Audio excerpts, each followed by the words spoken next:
I remember when I was called a racist last year.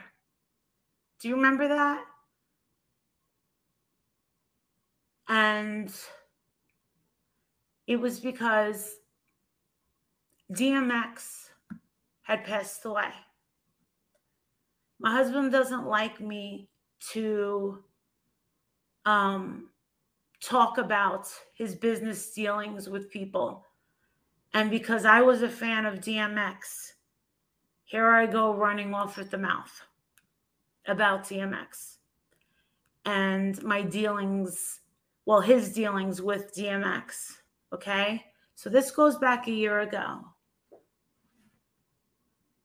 And I sang a song of DMX's, while I was having fun, and the N-word came out of my mouth. So it just flew out. And because my husband had said to DMX while they were at a restaurant already there, God fucking mighty! Stop it!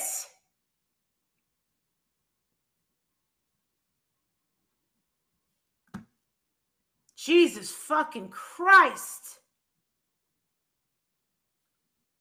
All right, say your fucking name one more fucking time. Say your fucking name one more time. You're gone forever. I don't care if you remember. Do it again. We're done with her. You unsubscribed. Okay, whatever. You want to know something? Let me please talk. I see you. Camilla, please take charge. Come on, Lily. You guys are my fucking girls. You guys are my fucking girls. You guys have fucking wrenches. I'm not asking you to unsubscribe. If you enjoy her, because boy, I know something, I enjoyed her. But let me finish my story. Thank you, Deanne. I love you, Nicole. Do your thing, Nicole. All right? Don't mention her name. We know who everyone's talking about. Please, just stop and let me finish the story. That's how I came across this woman. There was a guy named BX Beast Boy. And he was a pain in the ass, but he's not a bad person. She had him on the panel. I went over there to explain myself. And he was clowning on me. And I got up there and I was like, dude, I'm not a racist. And I explained to him that, I can't remember what the fuck it was. Listen, all I know is I'm living in Jersey. My husband was working in New York City. All of a sudden, I get a text message and he says, did you pick up Jake? I said, yeah. He goes, I know. He goes, guess who I'm working with? Meet us at this restaurant. And I said, who? And he goes, just come. And I said, who? He said, just come. And it was DMX. So we go, holy crap. So we get a few pictures with him and we have dinner and stuff. He buys us all dinner and stuff like that. And then they get down to business with these lawyers and stuff like that. Adrian stayed behind. Me and Jake left. But I did get to have a very nice, positive thing with him. And I told my friends, on Facebook and stuff like that. But this is like before I had a YouTube channel. And my husband doesn't like for me to tell people the clients that he has. I mentioned a football player that he worked with some years ago. What in the hell was that? Seriously, you guys? Like, is that necessary? She was literally telling the story, which she was telling it wrong, by the way. And then out of nowhere, she just literally starts screaming at her members. And if you noticed, I showed in the chat, 2 of her members got deleted. people were literally just asking what was going on. They were literally just asking what was going on with Tia because people were confused.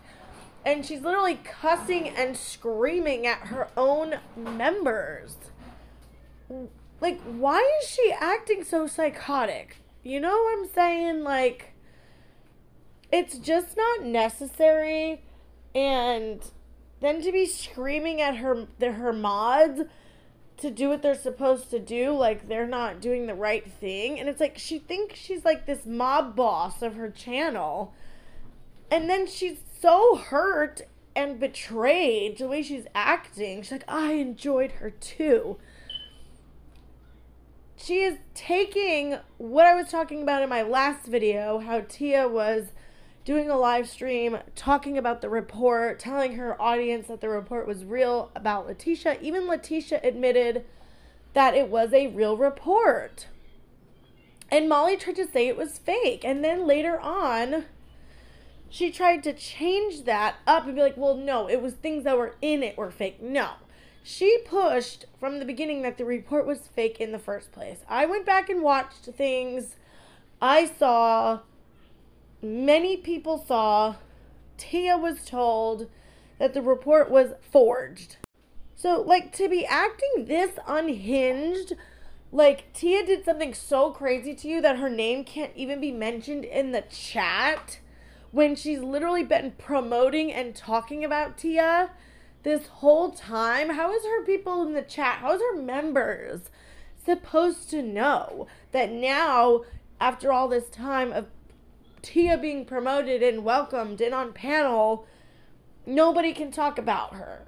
And so much so that Molly's going to scream and cuss at the members for mentioning her name.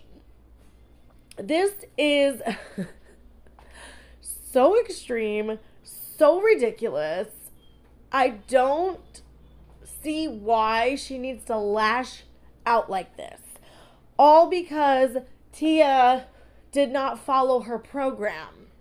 Like, nobody said, you know, people who support Letitia. Tia never said that Letitia was a scammer. I never said she was a scammer. Nobody is saying that she's a scammer, except, you know, the people, there are people who think she is. But the people who are saying the report is real are not calling her a scammer necessarily. We're just saying that it wasn't forged. It's an actual real online report somebody made. And Molly is just mad that she got caught in a lie. She thought that she was, you know, buying Tia's support, and because she gave super chats and promoted her and sent her subs over there, she thought Tia was going to go along with whatever she wanted. And it seems like that's what she tries to do with smaller channels. And with Molly, it seems like you either follow her lead, follow her program, follow what she says, and get in line, or you are an enemy. You are an enemy, and you could be doxxed and harassed and screamed and cussed out, called nasty names, if you do not completely go along with what she said and says to do. She doxed one of her own Patreon members just for sharing their opinion, screaming at her own members. Like, I don't understand why she is treating her own supporters like shit. And that is something that I really can't stand when I see, like, these larger creators just completely treating their audience and subscribers who got them where they are like complete dirt. They can just be used and abused and tossed away when they're not following the program. I cannot stand when creators do that. It's not fair to the subscribers. Molly's channel would not be where it is right now without her members, without her Patreon members, without her subscribers, without her mods in the chat. These are the people that keep her channel going, keep her channel alive, keep her relevant, keep her chat full, and she's going to sit there and like scream at them. It's not okay. Like I said in my last video, I'll link it down below if you haven't seen it yet. I really wanted to give Molly a chance and give her the benefit of the doubt because I do think she's entertaining and funny, and there are good things about her. But the way she just treats people in general is just awful. And I really think that's a big factor for me personally. Everybody's different, right? Of what I'm willing to forgive, tolerate, continue to support somebody.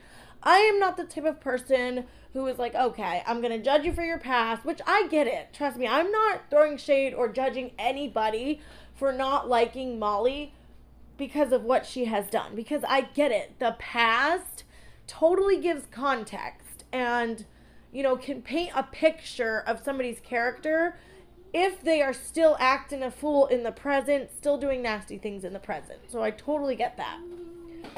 But, I didn't want to judge her on that. I'm like, okay, let's see if she's changed.